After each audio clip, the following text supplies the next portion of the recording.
বাংলাদেশের সঙ্গীত জগতের অন্যতম জনপ্রিয় শিল্পী তাহসান খান, যাকে আমরা সবাই ভালোবাসি তার গান, অভিনয় আর ব্যক্তিত্বের জন্য। কিন্তু সম্প্রতি এক খবর সবার নজর কেড়েছে। তাহসান ঘোষণা দিয়েছেন তিনি ধীরে ধীরে তার গান এবং মিউজিক ক্যারিয়ার থেকে সরে যাচ্ছেন।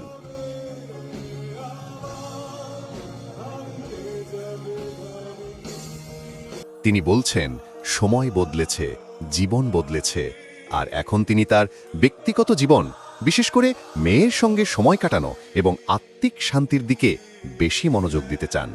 অনেকেই বলছেন তাহসান এখন ইসলামিক জীবনযাপনের দিকে ঝুঁকছেন।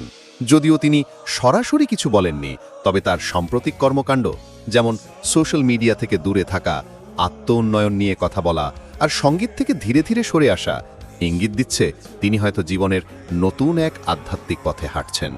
একজন তারকা যখন তার ক্যারিয়ারের শীর্ষে থেকেও ধর্মীয় বা আধ্যাত্মিক জীবনের দিকে ফিরে যান, তখন সেটা শুধু তার জীবনের নয়, তার ভক্তদের কাছেও একটি বড় শিক্ষা হয়ে দাঁড়ায়। তাহসানের এই সিদ্ধান্ত আমাদের মনে করিয়ে দেয়, সাফল্যের মানে শুধু খ্যাতি আর করতালি নয়, বরং অন্তরের শান্তি আর জীবনের সত্যিকারের উদ্দেশ্য খুঁজে পাওয়া।